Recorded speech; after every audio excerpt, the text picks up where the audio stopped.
ኢትዮጵያዊቷ ሰላይ ልብ አንጠልጣይ ታሪክ ክፍል 7 ደራሲ ዘሪሁን ገመቹ ተራኪ ረዚቃ መሐመድ ለሚስክ ዩቲዩብ ቻናሌ አዲስ ከሆናችሁ ላይክ ሼር ሰብስክራይብ በማድረግ ቤተሰቦች እንድትሆኑ በአክብሮት ጋብዛለሁ። ቪዲዮን ላይክ በማድረግ ጀምሩ። ከደቂቃዎች በኋላ የተፈጠረው ሌላ ነገር ነበር። ፈራ ተባ እያሉ እህትና ወንድሞቹ ተጠጉ። ቾምቤ እጥፍጥፍ ብሎ እንደተኛ ነበር። ጩጮቹ ምንድነው አለች ልጅቷ። ደየመብሽ እንዴ? ናኦል ፈራ ተባ እያለ ጠየቃት። ጎንበስ ብለህ ያው አለችው። እኔ እንዲተኛ ብቻ ነው ያደረኩት። ሞቶም ከሆነ የኔ እጅ የለበትም። ካራቲስት ነሽ እንዴ? እንዴት አድርገሽ ቆለፍሽው? ናኦል ጎንበስ አለና ትንፋሹን አዳመጠው። እውነትም አልሞተም። ትንፋሹ በደንብ ይሰማ ነበር። አይ ሰላም ነው። ኑ እስኪ ከጎኔ ተቀመጡ አለች ልጅቱ። ሁለቱ ታዳጊዎች እርስ በርስ ተያዩ። የዚችን እንግዳ ሴት ግብዣ እንቀበል ወይስ ይቅርብን በሚለው በአይን እየተነጋገሩ ይመስል ነበር። ከዛ እንደተግባባ ሰው ወደሷ ቀረቡና እሱ በቀኟ እሷ ደግሞ በግሯ በኩል ተቀመጡ።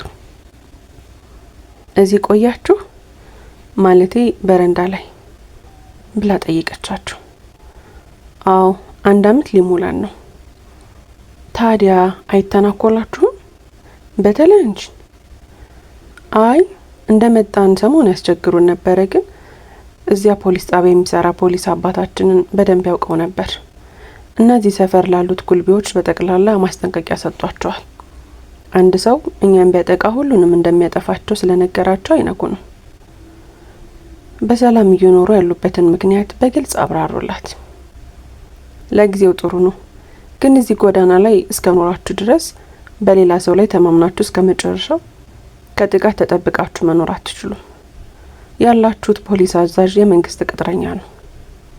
መንግስት ደግሞ ነገ ተነስቶ ሌላ ወረዳ ወይም ሌላ ከተማ ሊመደቡ ይችላል። የዛን ጊዜስ ምን ትሆናላችሁ? በውድቅት ሌሊት ቀን እንኳን ቢሆን መመለስ የሚከብድ ጥያቄ ነው ጠይቀቻችሁ። እውነትሽን ይሄ ጉዳይ ሁሉ ያስጨንቀኛል፣ ለኔ ሳይሆን ለእህቴ የሚል መልስ እንደሰጣት ያስታውሳል። እንዴ እንደዚህ እንደምታስብ እኮ አንድም ቀን ነግረኝ አታውቅም። ኑሃሚ በጨለማ ውስጥ አፈጠጠችበት። እንዴት እንዴ ብዬሽ እንድትፈሪ አደርጋለሁ? ልጅቷ ቦርሷን በረበረችና ትንሽ የመጠጥ ብልቂያት በመውጣት ክዳኑን አሽከርክራ ከፈተችና ተጎነጨች። መልሳ በመክደን ከፊት ለፊቱ አስቀመጠች። የት ነበርሽ? ማለቴ እዚህ ሰፈር እንዴት ልትመጪ ቻልሽ? እዚሁ በዚህ ሳልፍ ሰፈሩ ደስ አለኝና እዚሁ አረፍ አልኩኝ። እና ነገ ትሄጃለሽ ማለት ነው? እኔ እንጃ፣ ሂጂ ካለኝ እሄዳለሁ። ናኦል ብትቆይ ግን ደስ ይለኛል አላት።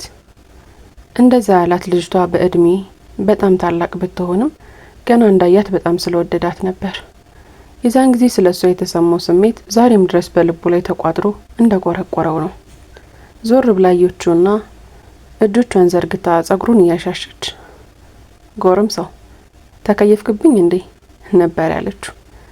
እንደማፈር አለና አቀርቅሮ ዝም አላት። በወቅቱ ብዙ ነገር ሊመልስላት ፈልጎ ነበር፣ ግን ከንፈሮቹ ተነቃቅተው ቃላት ከአንደበቱ መውጣት አልቻሉም። አይዞኝ ስቀልድ ነው። ለማንኛውም አሁን ሄዱና ተኙ፣ ነገ እናወራለን። እሺ አሉና ሁለቱም ከግራና ከቀኝ ተነስተው ባዶ መሬት ላይ ዘና ብሎ በመረጋጋት ተኝቶ ያንኮራፋ ያለውን ቾምቤን በጎሪጥ እያዩ በስሩ አልፎ ወደ መኝታቸው ሄዱ። ኑሃሚንና ናኦል ጠዋት ተነስተው አካባቢውን ሲቃኙ የሌሊቷ ልጅ ተነስታ ልክ እንደሌላው የቤት ልጅ ስፖርት እየሰራች አገኟት። ሳንቾ በአካባቢው የለም። ሌሎቹ ጓደኞቻቸው የተወሰኑት ተኝተዋል፣ የቀሩትም ወደሚሄዱበት ሄደዋል። ለብሰው ያደሩትን አሮጌ ብርድ ልብስና ጆንያ ከስር የሚያነጥፉትን ካርቶን ሰብስበውና አጣጥፈው ወደ ጥግ በማድረግ ዘወትር እንደሚያደርጉት በላዩ ላይ ድንጋይ ጫኑበትና ወደ ልጅቷ ሄዱ።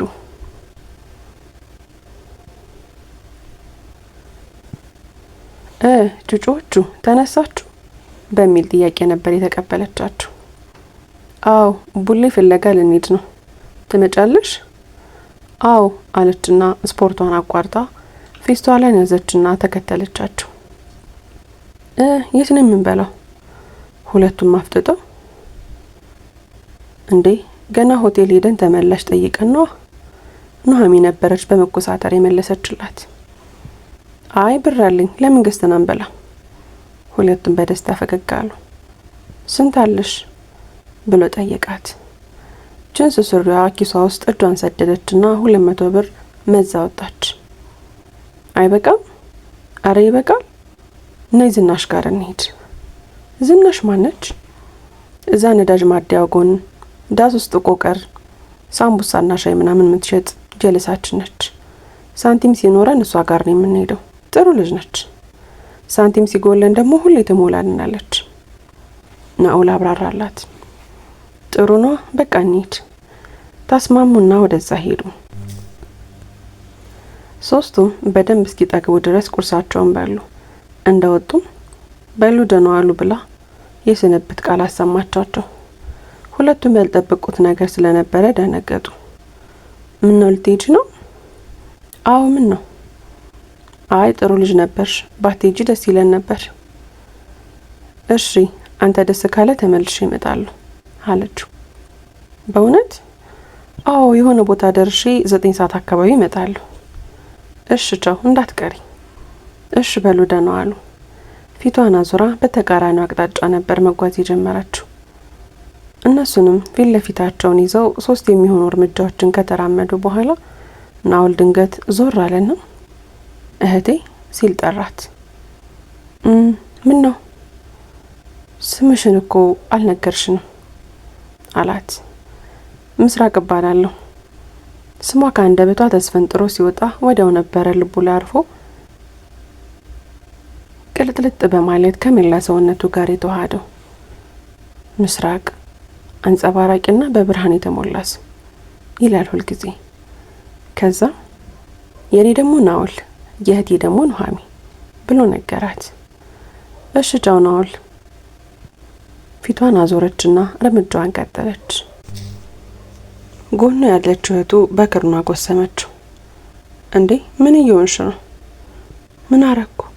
ግራ ተጋብቶ ጠየቃት። እህት ያልካት እኮ እና ምን ችግር አለው? አንተ እኔን በምትጠራበት ስም ሌላ ትናንት ያወካትን ሲጠራለህ ሆዳም ነህ። ሳምቡሳ ስለጋበዘች ነው አይደል? የቅናት ወቀሳ ወቀሰችው። አይ አይደለም ቆንጆ ስለሆነች ነው አላት። ቆንጆ ብትሆንም እኮ ትልቅ ልጅ ነች። 30 አመት ይሆናታል። አትዋሺ፣ 25 ቢሆናት ነው። 25 ቢሆናትም እኮ ትልቅ ነች ማለት ነው። አንተ እኮ ገና 11 አመት ነው። ታምራለች ትላለህ እንዴ?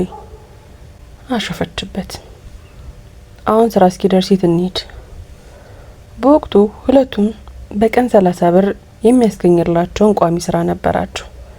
ስራው እዛው ሰፈር ካለ ጫት ቤት ጫትና መሰል እቃዎችን ደንበኛ ለሆኑ 5 የሚሆኑ ሰዎች አንዳንዴም ቁጥራቸው እስከ 10 ይሄዳል።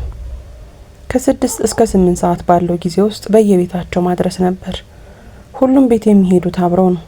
ከዛ የዕለቱን ስራቸውን ሲያጠናቅቁ የጫት ቤቱ ልጅ 30 ብር ይሰጣቸዋል።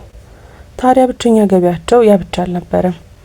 የሚወስዱላቸውም ሰዎች 5ም 10ም ብር ይሰጧቸው ስለነበር በየቀኑ 50-60 ብር አካባቢ አንዳንዴም ከዛ በላይ ያገኛሉ። እዛ መስቀል አደባባይ በቀዝቃዛ ድንጋይ ላይ ተጎልቶ የሚያመነዥከውን ትዝታ ሳይጨርስ የስልኩ ጥሪ አባነ ነው። የማያውቀው ስልክ ነው። በዛ ውድቅት ሌሊት ከሷ ውጭ ሌላ ሰው እንደማይሆን እርግጠኛ ነው። በፍጥነት አነሳው። ሄሎ 22 ጎላጎል ህንጻ ፊት ለፊት ከ30 ደቂቃ በኋላ ትችላለህ? አዎ እችላለሁ። ስልኩ ተጠረቀመ። ድንክር አለው። ናፍቀዋለች። ብዙ የመግቢያ ሰላምታና የናፍቆት ንግግር ጠብቆ ነበር። ምን አይነት ችግር አጋጥሞ ሆኖ ብላ እንድትጠይቀው ፈልጎ ነበር። ግን ከምኞቱ አንዱንም አላሟላችለትም። ዋና መደወሏ ነው አለና ከተቀመጠበት ተነሳ። እግሩን መንቀሳቀስ ግን በቀላሉ አልቻለም። ድንዝዝ እንዳለው ነው። እንደምንም ለማፍታታትና ለመራመድ ከ2 ደቂቃ በላይ ያስፈልጎት ነበር። መኪና ውስጥ ገባና ወደ ተባለው አቅጣጫ መንዳት ጀመረ። በሌሊት በአዲስ አበባ ጎዳና መንዳት እንዴት ደስ ይላል ሲል አሰበ። ከፊት የሚደነቀር መኪና የለ፣ በየደቂቃው ፍሬን ምቅ አድርጎ መያዝ የለ፣ ከኋላ የሚያንባርቅ የመኪና ጥሩምባ የለም በማለት በነጻነት በመንዳቱ እየተደነቀ የተባለበት ቦታ ከተባለበት ሰዓት ቀድሞ ደርሶ መኪናዋን ራቅ አድርጎ በማቆም ይጠብቃት ጀመር። ከ10 ደቂቃ በኋላ አንድ ጥቁር መርሴዲስ ከወደ ቦሌ አቅጣጫ መጣችና አደባባዩን መዞር ጀመረች። የመኪናውን የፊት መብራት ቦግ ብልጭ አድርጎ በማብራት ምልክት ሰጠ። እሷ ከሆነች ይገባታል። ለረጅም ጊዜ አብረው የስለላ ስራ ይሰሩ በነበረበት ወቅት ከሚጠቀሙባቸው በርካታ የመግባቢያ ኮዶች መካከል አንዱን የተጠቀመው። ቀጥታ ወደሱ በመምጣት ዞራ ከሱ ኋላ ቆመች። ቀስ ብሎ ወረደና ወደሷ ሄደ። ገቢናውን ከፈተላት። ገባና ዘጋው። ከቅድሙ የስልክ ልውውጥ በመነሳት ኮስተር ያለ ነገር ነበር የጠበቀው። በተቀመጠችበት ሆና 2 እጆቿን ዘረጋች። አንገቱ ላይ ተጠመጠመች። ፊቱን አንገቷ ስር ደፈቀው። ወደ ውስጥ በጥልቀትም ናፍቆቱን ገለጸ። እየቃተተ በሚመስል የለስላሳ ድምጽ ናፍቀው እንደነበረ ገለጸላት። ያኔ ለመጀመሪያ ጊዜ አይቶ እንደደነገጠባት የ12 ዓመት ልጅ አይደለም፣ አሁን ጉርምስናውን በማጠናቀቅ ላይ ያለ የ27 ዓመት ሙሉ ወጣት ነው። እሷ ደግሞ የ43 ዓመት ጎልማሳ። አሁን ስለሱ የሚሰማው የፍቅር ስቃይ አካላዊም ስነ ልቦናዊም ጭምር ነው። ልቡም ነፍሱ ናቸው በእኩል የሚንሰፈሰፉላት። አጅታል እኮ እና አገባህ እንዴ? እንዴት ላገባ እችላለሁ አላት። እኔ እንጃ ግርጅፍጅፍ ስትል ምናልባት ሰርግ ሳጠራኛ ግብታ እንደሆነ ብዬ ነው። እህቴ እንደዛ አይደለም ባክሽ፣ ችግር ላይ ነች። እሱንማ መልእክት ስትልክልኝ ነው ችግር ላይ መሆንን ያወቅኩት። ለመሆኑ ምን አይነት ወንጀል ውስጥ ገብተ ነው? የጠረጠረችውን ጠየቀችው። በሷ ሀሳብ ያው እንደ ልማዱ ከሆነ ወንጀለኛ ቡድኖች ጋር ተቀላቅሎ የሆነ ስራ ውስጥ በመግባት አሁን መውጫ መንገድ አጥቶ ወይም አጣብቂኝ ውስጥ ገብቶ ከሷ ከማጥ እንድታወጣው ፈልጎ እንደሆነ እርግጠኛ ሆና ነው ልትረዳው የመጣችው። ከዚህ በፊትም ከተመሳሳይ ማጥ 3-4 ጊዜ አድነዋለች። አሁንም ከሷ አቅም በላይ አይሁን እንጂ ታደርገዋለች። ለሷ እሱን መርዳትና ማገዝ እንደ ምርጫ ሳይሆን እንደ ግዴታ ነው። እህቴ ባለፈው እኮ ቃል ገብቼልሻለሁ አንቺን ችግር ውስጥ የሚያስገባ ምንም አይነት መጥፎ ነገር እንደማልሰራ ነግሬሽ ነበር። ያንን እስከቻልኩት ድረስ ቃሌን ጠብቄ መቀጠል ነው የምፈልገው። እና ታዲያ በዚህ ውድቅት ሌሊት መልእክት የላክልኝ እንዳቅፍህና እንደዚህ እንድንገናኝ ፈልገህን? እንደዛ ከሆነ ችግር ውስጥ ነው። ብስጭዋ ሴት ከውስጧ ብቅ አለች። አረ አይደለም እህቴ ኑሐሚን ችግር ላይ ነች። ምን ከሀገር ውጭ ያለች መስሎኝ። መቼ መጣ መቼ ችግር ውስጥ ገባች? አይ እዛው ነች ብሎ የሆነውን ሁሉ በዝርዝር ነገራት። ከሱ ባልተናነሰ ሁኔታ አዘነች። ሲነጋ ከብራዚል አምባሳደር ሆነ ከሌሎች የውጭ ጉዳዮች ሰዎች ጋር በመነጋገር የሆነ ነገር እንደምታደርግለት ቃል ገባች። የኑሐሚን ጉዳይ እልባት እስኪያገኝ ቀጥታ የሚደውልላትን ቁጥር ሰጣው። ከ1 ሰዓት የአብሮነት ቆይታ በኋላ ተለየችውና እንዳመጣጧ ተመልሳ ሄደች። እሱም ሌላ ወዴት እንደሚሄድ ግራ ስለገባው ወደ ቤቱ ነዳው። ጫካውን እየሰነጠቁ ከአውሬውና ከነፍሳት ጋር እየተጋፉ መጓዝ ከጀመሩ 4 ቀን ሆኗቸዋል። በጉዟቸው ከዛፍ ሲንጠለጠል አንድ ገራሚ እንስሳ አየች። ትንሽ ነው፣ ድመት ነው የሚመስለው፣ ግን ጸጉር የለበሰ በመሆኑ ከመጠኑ ገዝፎ እንዲታይ አድርጎታል። ዝንጀሮም አንበሳም ይመስላል። ከዚህ በፊት በምስል ላይ ፎቶውን እንኳን አይተው አታውቅም። ምንድነው ይሄ እንስሳት? ቁራኛዋን ካርሎስን ጠየቀችው። ታማሪን ወይም ሮሳሊያ ይባላል፣ ወይም በቀላሉ ወርቃማ አንበሳ ይሉታል። አዎ እውነትም ወርቃማ አንበሳ። ጸጉሩ እኮ ወርቅ መሳይና አብረቅራቂ ነው። ትክክለኛ ስሙ ይሄ ነው።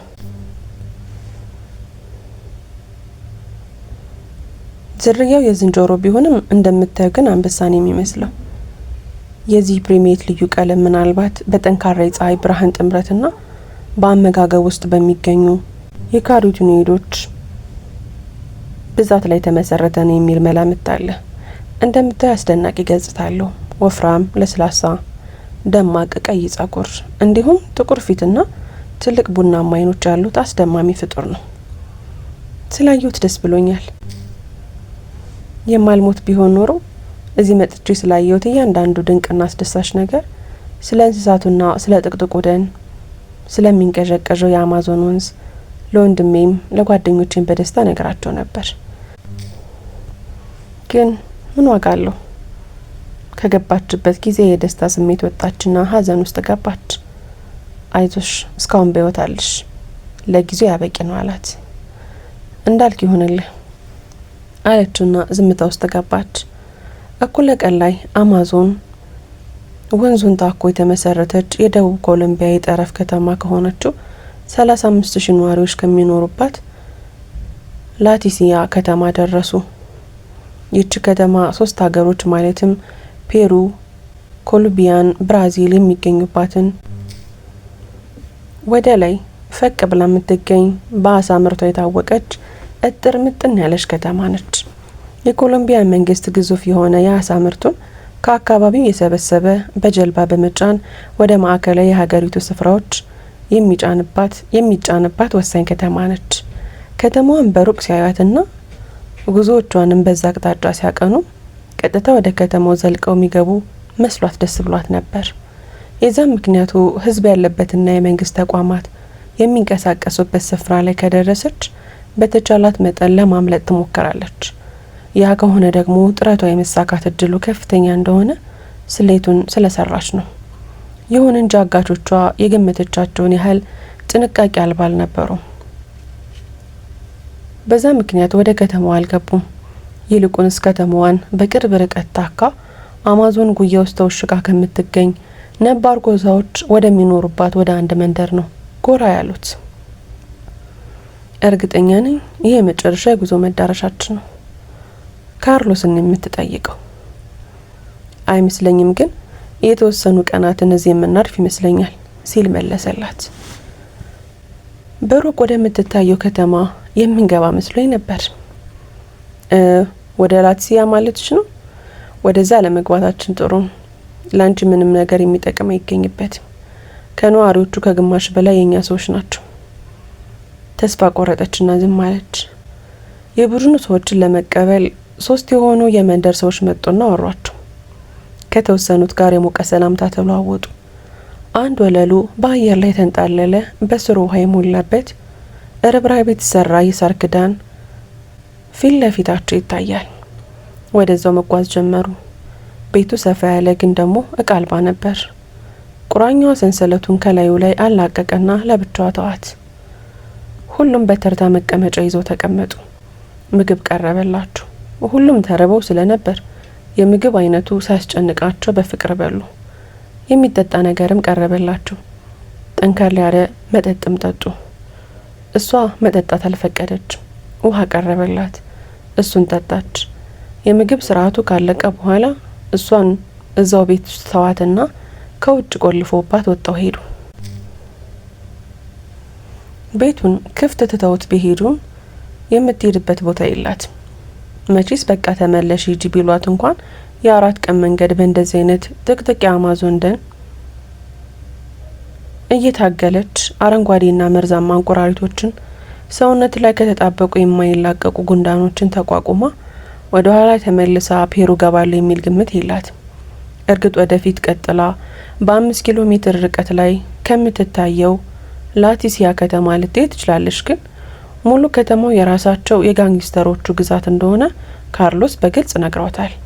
ምክሩን ችላ ብላ ብትሄድና ምንም አይነት የመንግስት ተቋም ሆነ የሚታደጋት ተቋም በቦታው ባይኖርስ?